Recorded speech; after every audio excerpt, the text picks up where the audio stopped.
So welcome to 1990. My name's Amanda O'Shea from the Serendipity Experience, and I have a lovely guest, Mr. Jeremy Bogush from the IHEART world, who's going to talk to us a little bit today about what he's been up to and what's going on over there.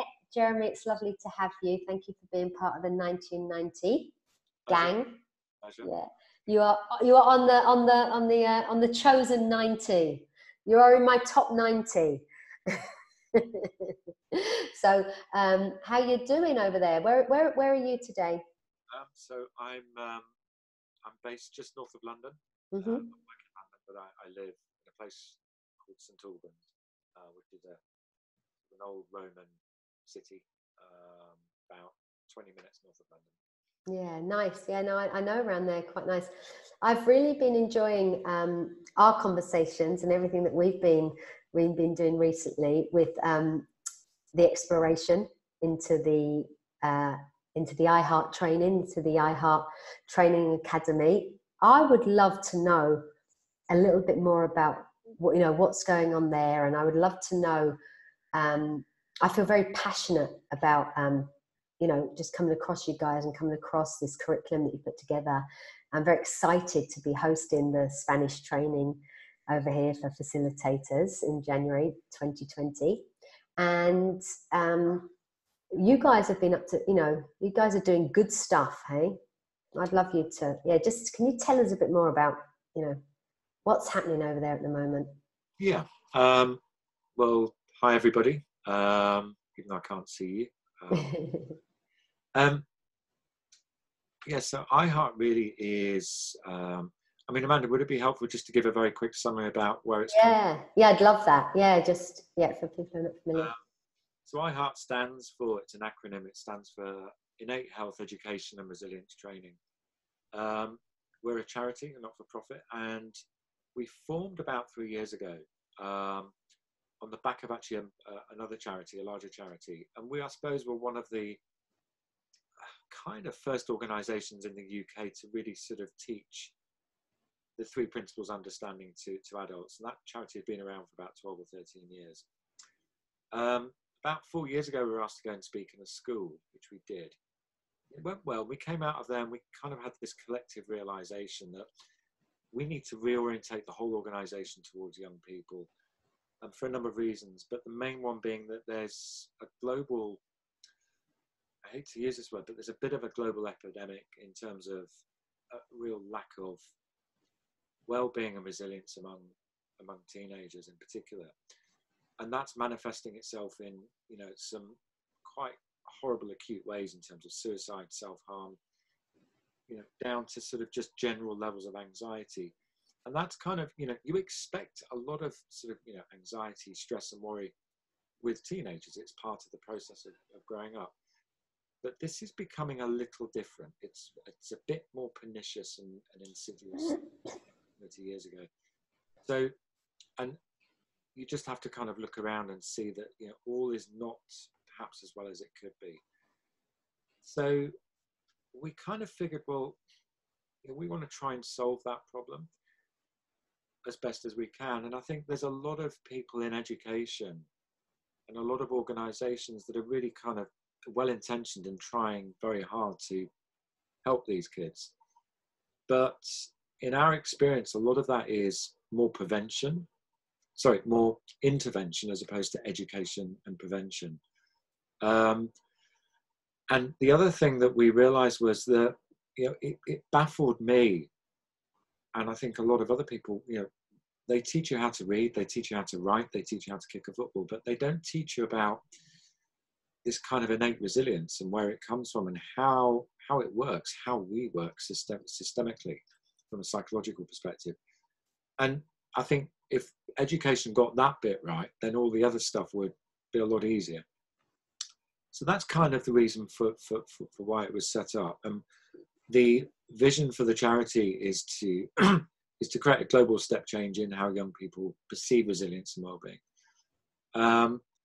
And we figured that, in terms of how do you actually go about doing that? Because it's all very well having very good intentions, but really it comes down to, pragmatically what is practical and how do you execute something like that? You don't just change the world with, that's a nice idea. So the first thing we decided was to create a structured curriculum to be recognized in the world of education, that would be recognized as a very good source and resource in the world of education. So that was the first thing that we did. We've created a lot of structure around the program, and in a way that was quite challenging, because what IHEART really points to is and really what the 3 principles points to is something that is almost undefinable. So how do you take the undefinable and put structure around that? And that was a challenge, and that's why it took over 2 years to develop the program. But we think we've done it, and the results so far seem to indicate that we're doing a pretty good job of that. And the other important thing in terms of scaling it is, aside from the whole sort of structure and the branding and that kind of thing, is really to kind of make it land with your audience, and that is obviously young people. So we've been extremely careful about how we language what we language. We've tried to make it as unabstract as possible, as best we can. And we've had a lot of people from the world of education who've helped us with a lot of the teaching methods. So it's not just standing in front of a classroom. It's not just about, going deep with the class, although that's important. It's really kind of facilitating them on a journey of their own discovery through things like discussions, debates, animations, videos, lots of practical exercises. We have one exercise where we're demonstrating the mind through Play-Doh, and it's an amazing exercise. It's really practical, it's scientific, and kids love it, and it just absolutely nails the point. So that's, I think, why that's what we've done. And the other important factor is having good research and evaluation.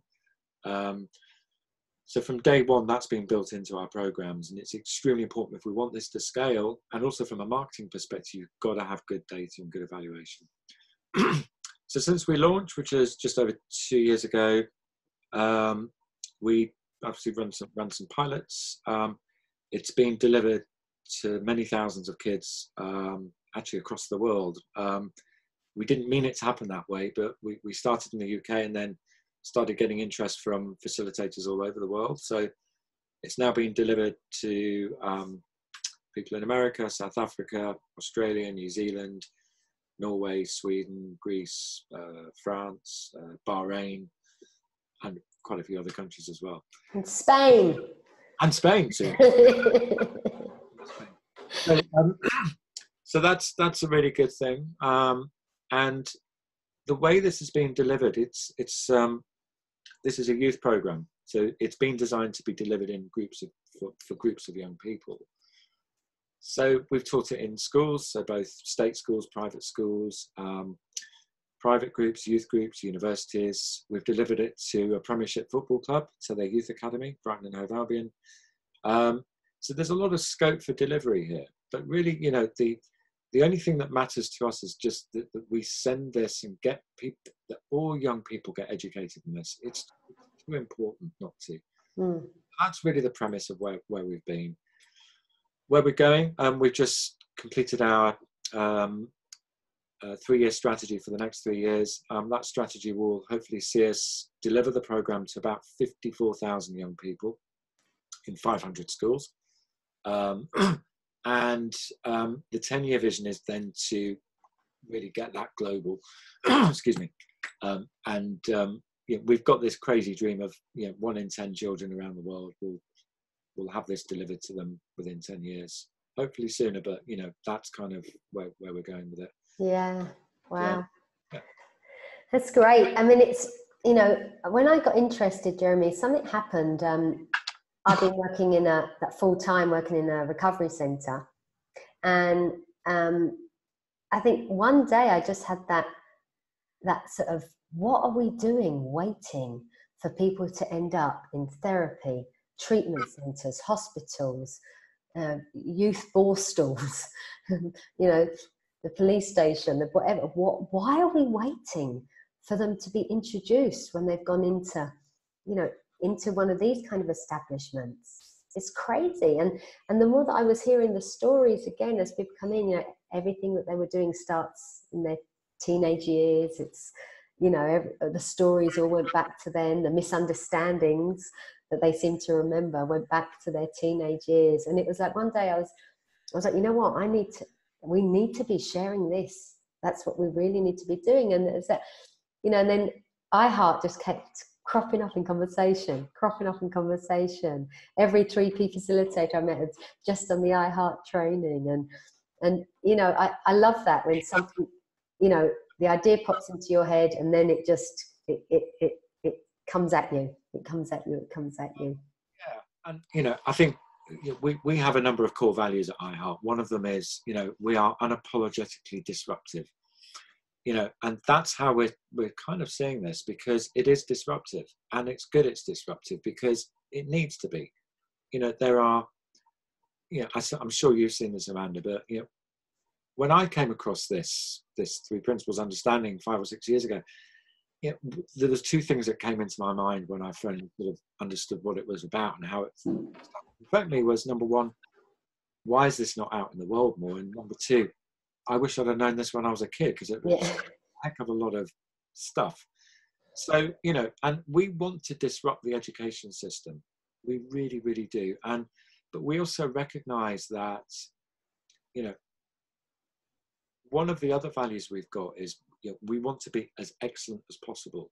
Yeah. But that's really a value. It's more about kind of, we are always looking to be excellent. And what that means is that we know we're never, we're not there yet. We're certainly on the way to getting there, but we're always looking at ways in which we can get better and better and better. And, we will never, ever rest on our laurels there. It's so important to constantly be attentive to, is this really working in the way it needs to work? Mm. Thankfully, most of the time it is, but there are aspects of the program where we think, that didn't work so well, we're going to change that. Or we'll have done research and certain things. So, that's really the premise of this. But we want to just try and solve this as a problem, and it is a problem. Do you have a mission? I mean, have you guys got what's your mission? Yeah, to effectively, I should know this word off pat. I've actually, we've got it written down somewhere, but it's basically to create a global step change in how all young people perceive their innate resilience and well-being. Wow, yeah. I mean, I love that. And you know what, it's got me so excited, and seeing what you guys have done. I know the hard work and the passion and the creativity that's gone into everybody that's been involved. So I would really like to say thank you to you and to the whole team, who I haven't even had the joy of meeting all yet, but I know that I will do. And so seeing that what you guys have put together actually makes it really easy for somebody like me to come along and say, right, I want to join the party, and because you've created this curriculum which makes it very presentable to go into a headmaster, or very presentable. I had the most beautiful conversation with headmaster the other day from a local international school, who was blown away, and what really got it blew him away was me being able to send him a link to say, check out the iHeart website, and this is what's what I'm bringing into this area, to the Costa Blanca. And so thank you for that, because that made my life much easier. And it is, it's wonderful to be, I just see being part of something as well. I love that. It's not like me trying to share the understanding in the way that has occurred to me, or the way that's come my way, but being part of something that is going global feels really nice. It feels good, and it feels like I've got support and backup doing that. So, Amanda, I think it's interesting. I mean, since we started doing the training last May, I think it was, not long ago, and we've trained nearly 300 people, 300 facilitators worldwide. And there is a real community spirit. we've created like an association, a membership, and we want people just to kind of, we're all learning together at the end of the day. So that's really important for us. Yeah. So it's one other point as well is that we don't really mention this as a 3 principles program. It's not. It is absolutely, when we go into schools, we just say that this is a resilience and wellbeing program, and we address things such as drugs, such as knife crime, such as social media, all the things that are really showing up for young kids in a very direct way, albeit with sitting on this understanding. So I think that's an important point. It's great. So Jeremy, thank you so much. Thank you for being, part of the 1919. Thank you for the opportunity. I'm excited to be involved in hosting the facilitated training here in the Costa Blanca, and we have still got some spaces left. So if anybody is interested in being part of that, then you can contact me, Amanda O'Shea, or you can contact Jeremy from IHEART or any of the IHEART team. Will point you in the right direction. And thank you. Thank you. Yeah, okay. I'm going to say cheerio to you, and I say cheerio to everybody else. Okay, lots of love all. Bye-bye.